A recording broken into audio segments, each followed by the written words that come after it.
Alors aujourd'hui, on va parler des peurs. Je ne parle pas des phobies, je ne parle pas de psychose et de trucs psychiatriques, on parle juste des peurs. C'est quoi une peur? D'où ça vient?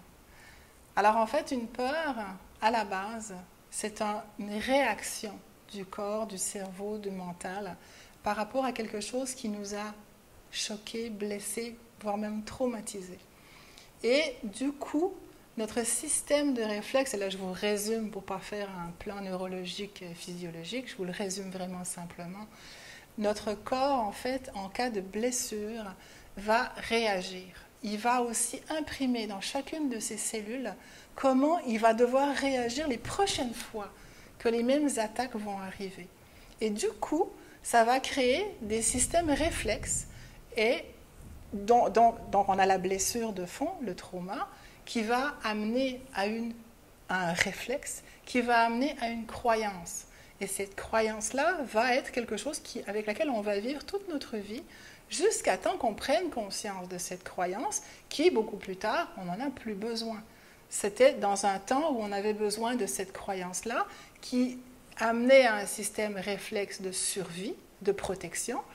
Mais quand on grandit, plus tard, on a d'autres façons de fonctionner dans les mêmes situations. Sauf qu'on se rend compte qu'on va probablement répéter la même situation, répéter le même réflexe dans chaque situation. Alors, on a une peur.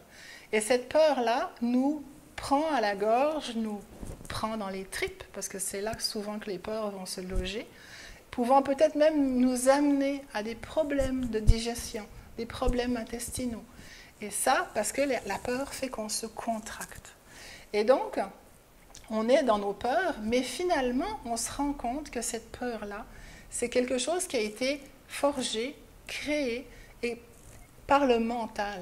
On a donc une peur qui est une création mentale suite à une blessure qui a créé un réflexe, qui a créé une croyance limitante, qui a créé cette façon de fonctionner, donc de rester dans la peur en croyant qu'on se protège.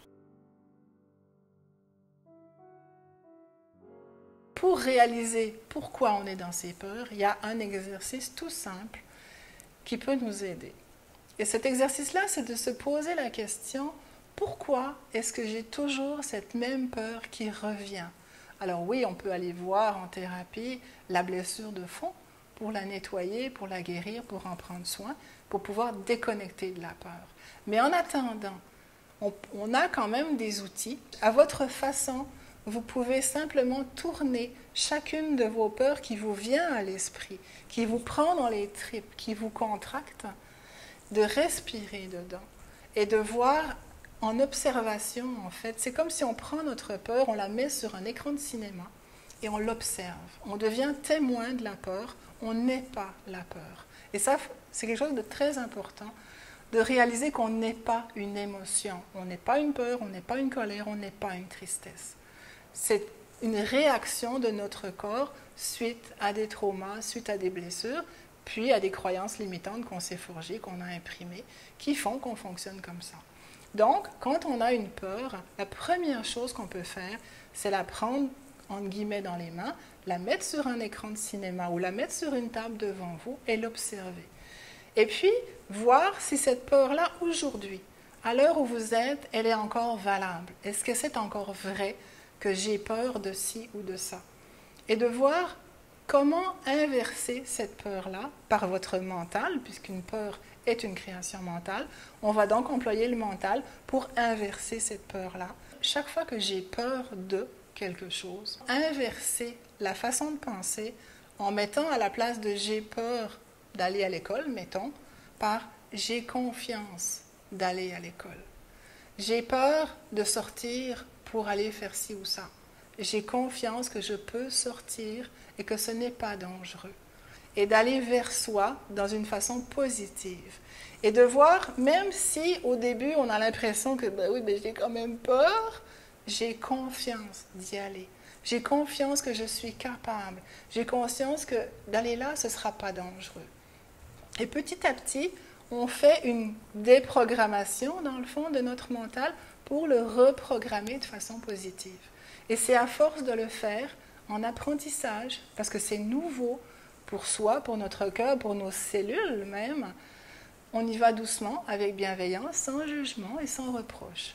Mais on apprécie le fait que là, on prend le pouvoir sur notre peur et on ne se laisse plus être envahi par la peur. On se détache, on le met sur l'écran de cinéma ou sur la table et on dit non, maintenant c'est fini, je ne veux plus avoir peur, je veux avoir confiance.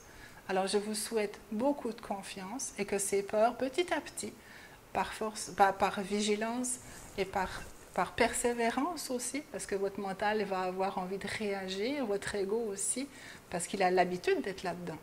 Alors, ça se peut que ce soit un peu difficile.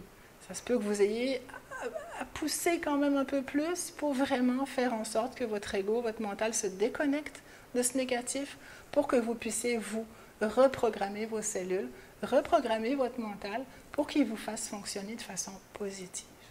Alors, je vous souhaite beaucoup de confiance.